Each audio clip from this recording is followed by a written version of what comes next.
बहुत समय पहले हिमालय की तलहटी में एक सिद्ध योगी रहते थे, महागुरु प्रबोधन। उनके चरणों में अनेक शिष्य तप करते, ज्ञान प्राप्त करते और जीवन की उलझनों को सुलझाते।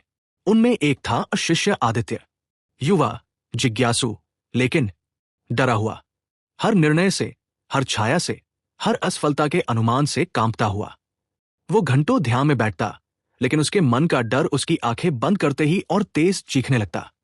एक दिन आदित्य ने गुरु से पूछा, गुरुदेव, मैं कितना भी साधना करूं, ये डर पीछा नहीं छोड़ता।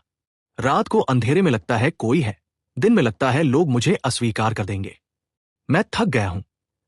गुरु ने गहराई से देखा, मुस्कुराए और बोले, तो अब समय आ गया है तुम्हें उस डर से मिलाने का।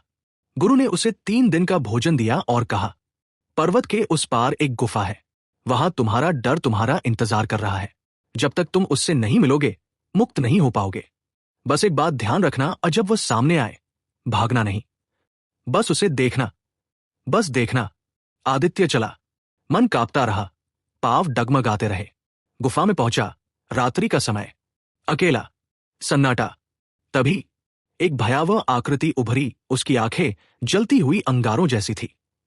उसने आदित्य से कहा, मैं तेरा डर हूं, सालों से तेरे भीतर पल रहा हूं। क्यों आया है तू? आदित्य डर से कांप गया, भागना चाहा, लेकिन गुरु के वचन याद आए, भागना नहीं, बस देखना। उसने आंखें नहीं झपकाई, कांपते हुए उस डर को देखने लगा। और फिर अचानक वो भयानक आकृति सिकुड़ने लगी, धुंधली होने लगी और अंततः हवा में विलीन हो गई। आदित्य लौटकर गुरु के चरणों में गिर पड़ा। गुरुदेव, वो डर तो मेरी ही कल्पना था। जैसे ही मैंने उसे स्वीकारा, वो मिट गया।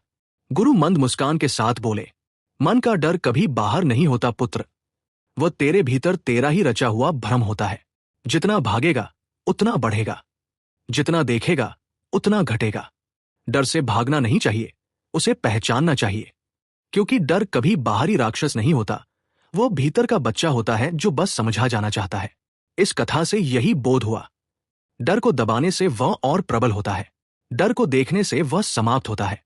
जो डर से टकराता है वो विजेता बनता है, और जो डर से भागता है वो हर बार जीवन की दौड़ हारता है।